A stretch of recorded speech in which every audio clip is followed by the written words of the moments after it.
का बताई सरवा घरे दू छठ गोरू चौगा रखले बाणी कौनो सरवे कुल घास काट के लावल नहीं हम अठे बूढ़ पुरनिया बाणी जब तक जियत बाणी तब तक दूध दही सब चाट न तो मरले के बाद हमारे लड़वे चटिया लगता सरवा घर में कौनो कुल बाणे नहीं का। ए पतोहिया अरे कहाँ बाड़ी रे मर गईली का घरवा में का हो बुढ़ऊ का पर चिल्लात हवा। अरे लौकत नहीं भाई एक बोझा घास काट के लाइल बानी के जल्दी से बाल देवी। हाँ तो बुढ़ऊ जैसे घासिया लिया ला उसे बालू दा।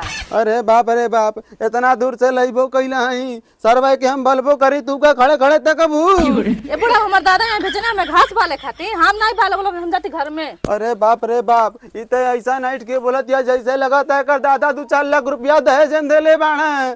अरे जो मत बाल लेकिन इतना याद रखी है अपन नतिया से कह दे नहीं तो दुर्घटना बाल दी लगा तो दादा हम ही के बालक पड़ी का बताई सरवा हमरो जिंदगी एकदम नरक हो गइल बा। नाही सरवा कौनो सानी पानी करत हवे नाही कौनो घास बालत हवे हमरो सरवा एकदम जियरा कुल चढ़ा देले बाड़ा। मन करता सरवा गैया उया घरवा और बेच बाज के जाके बेटी की यहाँ रही तब बहनन के दिमाग ठिकाने आई।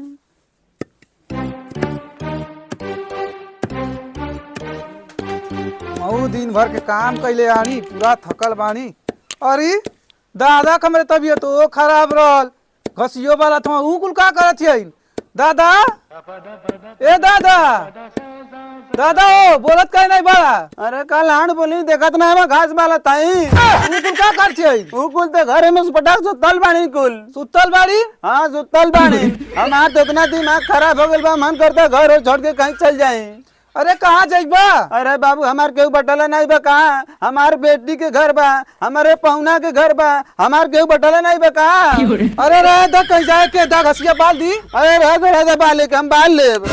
तू कैसे झगड़ा करता था। अरे चाची हमारे दादा की तबियत खराब बा ओम घास बाला ताना अब पता ये क्या करती है तो ये कुल खाना बना के सुतल यारी तो वो कुल नहीं बाल सकेली। अरे चाची तुमके पता नहीं नया जमाना चलता नया पतो ये कुल घास बनी है तो का करी खा बना के सुती है। अरे चाची हम कहली अपन दादा से कि कौनो गरीबे लड़की से हम शादी करा दा ई बुढ़वा नहीं मनलस हम ई लड़की देख के हमारा रिश्ता चलौलस दान दहेज मांगता अब होगा तो हम का करी।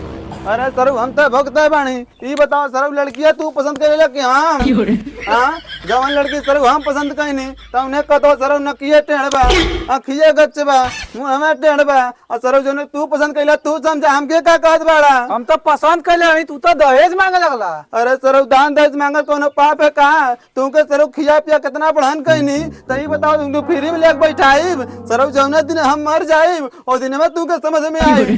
का दादा तुझसे हम झगड़ा नहीं कर वैसे मत नहीं बताता हम जाती घर में जा सरऊ जा अब ना तू के समझ में आई जौने दिन सरऊ तू के 2-4 लात मार के भाग जाई तब समझ में आई अब ना तू के समझ में आई।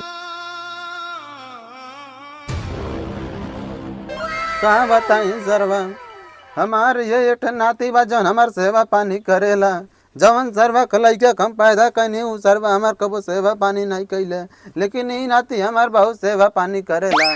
घबड़ो मत नाती जौने दिने गैया बेचम ने ओ दिने तोरे खाता में 10,000 जमा करवा दे। बाबा एक बात बताई। हाँ बताओ तनी बाबा 10 रुपया दे बात तोर गोरो दबनी। हां 10 रुपया रुक देखती भाग नहीं बा। अरे नाती बा नहीं लगा तब कहाँ तो के दे चल बाद में ले ली है। अरे बाबा जब 10 रुपया ना दे पहले तो 10,000 कहाँ से देबा। अरे बाप जो नाती अपन खाना खाए जो अपन खाना खाए अपन तन जाए देखनी गैया कुछ खैले उलग नहीं।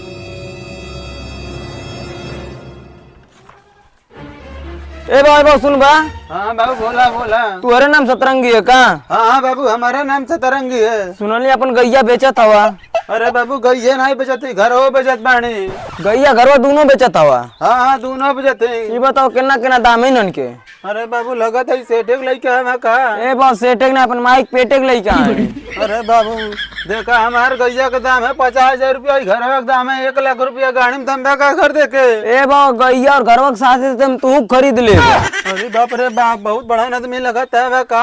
हाँ करे बुढ़वा ते हमारे रह तू हमर घरवा गइया बेच देबे तो इतना औकात हो गइल बा ते हमारा औकात देखबी तोरे तना दम हो गइल बा आई दादा हमारे नाम जमीनिया कह के गइल में ते हमार का कइले भी रे हां तो बुढ़वा ते घरवा गइया बेच के दिखाओ ते अरे देख ले तेरे एक सामान में ग्राहक लाइल बानी अब बेच के दिखावत बानी हां तो बुढ़वा ते बेच देबे ना तो मारा भाथा गोला तोड़ के बैठा दे रे बाप ऐसा कोई हमार मिल गइल या ई बताओ ते हमसे टाइम से खाना देली ते पानी देली हमार तबीयत खराब हो जाला तो दवाई लियावे ली तम बेचम ना जमीनिया ए बुढ़वा एक बात कान खोल के सुन ले जब तोर रहल तो रहल आ जौने दिने घर में हमार गोड़ पड़ल ओ दिन तोर ना जमीन ओ दिन हमार हो गई ए बाबा ए चाची का तू लोग अपने में झगड़ा करत हवा आ जमीनिया बेचे के बा बेचा चाहे लाड़े से नहीं बेचा हम जाती घरे दूसर घर आग देखे खड़ा होगला नहीं चाटो अब बेच लो अब बेच चल गेल ना बहुत बेचे कतरा ले बेच ले